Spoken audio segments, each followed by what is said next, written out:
It has always been an auspicious prospect for most children.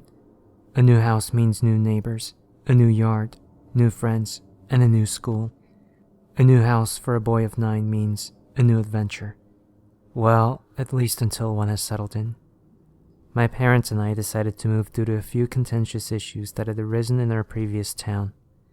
More precisely, I had begun to fight with the other children.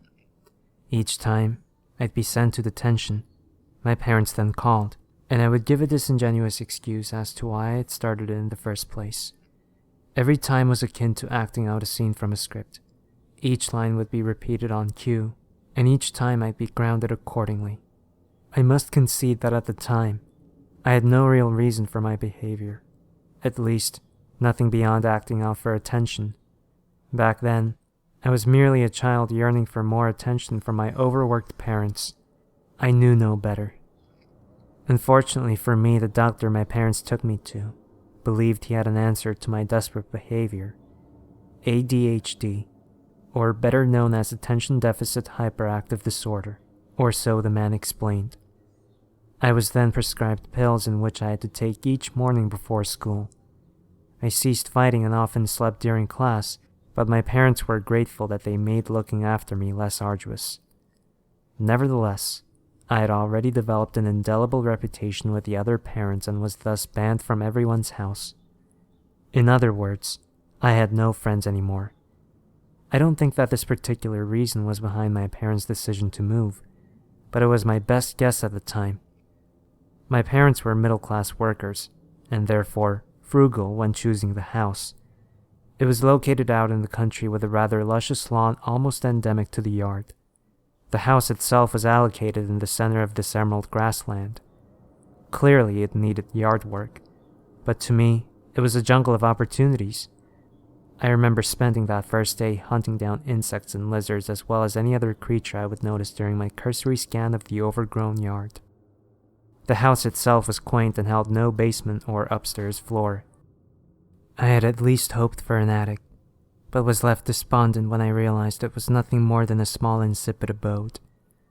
Our beds didn't arrive for a few days, so until then, I slept in my parents' room. I must admit that I missed those innocuous nights. They were the only calm ones I had back then. It wasn't until a few nights after my bed arrived that I noticed the erratic sounds. They began quietly at first, and I was able to ignore this enigma for the time being. I imagined it to be some creature living within the walls, perhaps a lizard or squirrel. It didn't take long for them to become difficult to ignore, however. The sounds became thumps, and on occasion, I could swear I heard someone mumbling.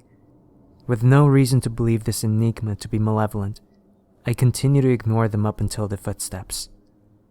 At this point, my room was still void beyond a single twin-sized bed, the head of which leaned against the wall. The source of the steps seemed to originate at the far wall opposite of me. I remember huddling in my bed, uncertain of how I should handle this imbroglio. The footsteps were getting closer and seemed to be directed towards me, yet no other being was revealed as the culprit. The thought of this invisible entity somehow taking hold of me was enough to find my voice. The sound ceased as soon as my parents burst into the room. I promptly explained the noises, and was about to mention the footsteps before they interrupted me. They blamed it on my lavish imagination, said it was all in my head and repeated this in order to lull me into a sense of security. As a child, I took their words to heart and let their explanations cocoon me in a blanket of ignorance. I didn't hear the sounds again that night, or for the next few nights, and by the first day of school, I had chalked it up to a bad dream. I promptly took my morning pill and made my way to the bus stop. At the corner, by the end of the road, I met my first friend Tommy Sears. He was cool and welcomed me to the neighborhood. We sat next to each other on the bus and he introduced me to a few other kids. All in all, it was a great first day. Once I got dropped off, I asked where he lived in case we'd be able to play over the weekend. He pointed up the road to the right of where my new house was. His home was at least a mile away from my own, the view barred by the scattered plots of trees that littered the pastures and valleys. I should probably explain that the neighborhood was not very close-knit. Each house was a mile or so apart, and obscured by farms, trees, and pasture. His particular house was also hidden by a wall of forested patches.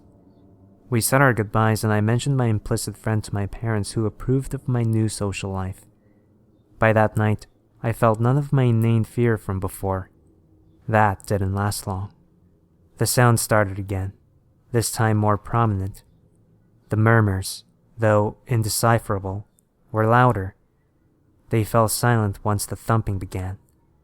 At first, it had a rhythm that slowly arose into a cacophony of muted noise. Eventually, the footsteps started again, once more directed towards me. The joys of the day drained from my conscious mind as fear overtook me. I tried to remember what my parents convinced me of, that this was all simply part of my vivid imagination. However, that didn't work for long when a blood-curdling scream pierced the darkness. I in turn screamed in unison, once more calling my parents. Silence fell. It was as though my parents' presence was enough to scare whatever it was away.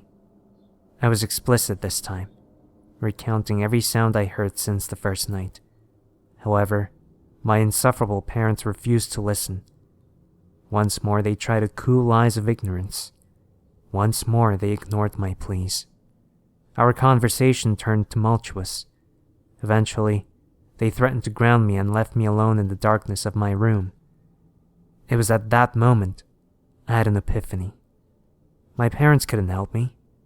No, they wouldn't help me. The next day at school, I confided in my new friend.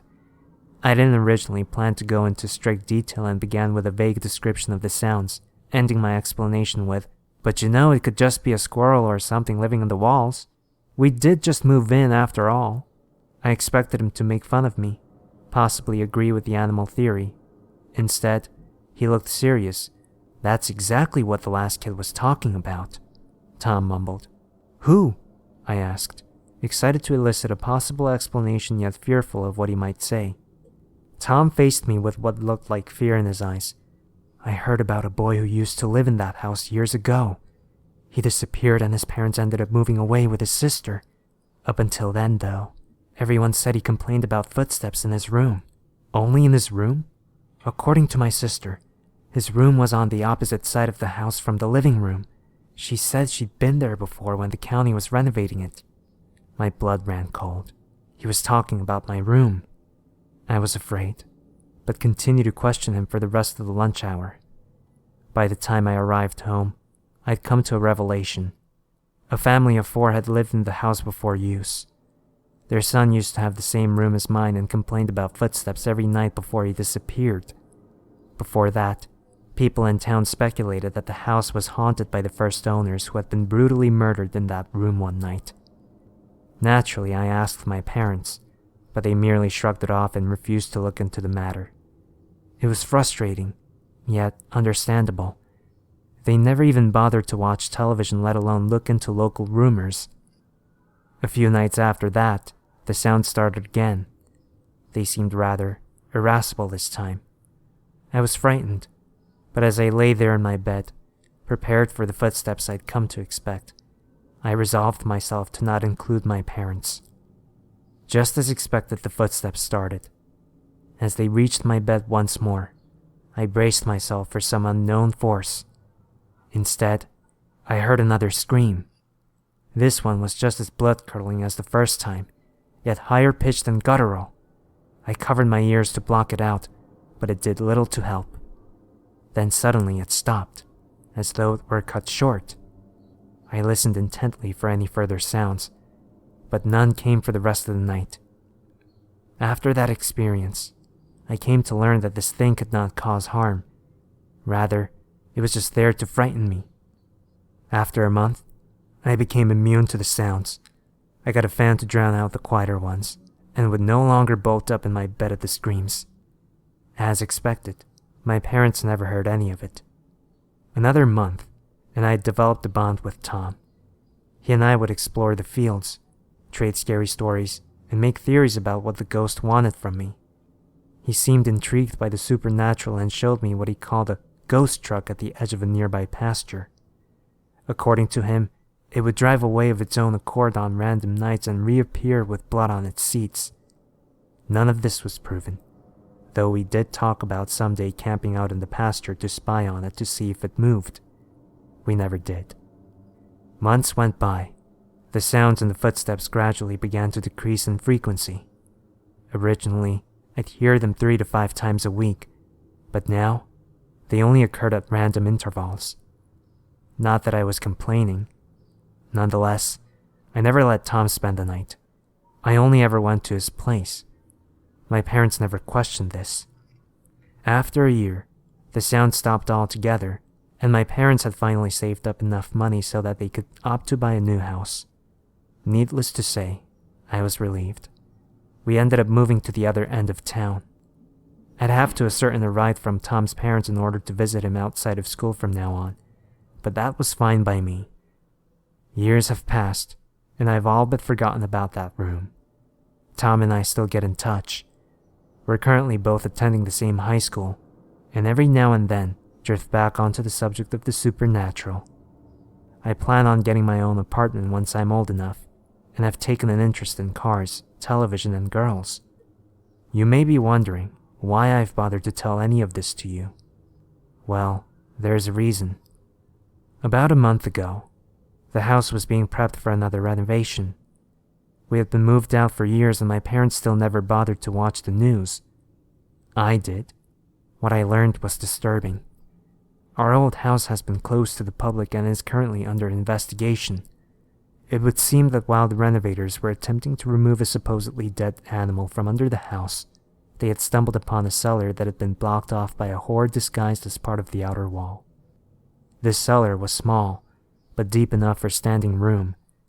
Inside, they found butcher knives, axes, hooks, gags, and a mass quantity of blood. Upon further investigation, I discovered that around the time I was living in that house there had been a large number of missing children from the nearby counties. The missing children's reports went back to before I ever moved in, and included a young boy around the same age who had once lived there. Naturally, I wanted to look further into this, and asked Tom what he learned. Aside from the fact that the ghost truck has been missing ever since the sounds in that room ceased, I learned something even more frightening. The small cellar had been located just under my room.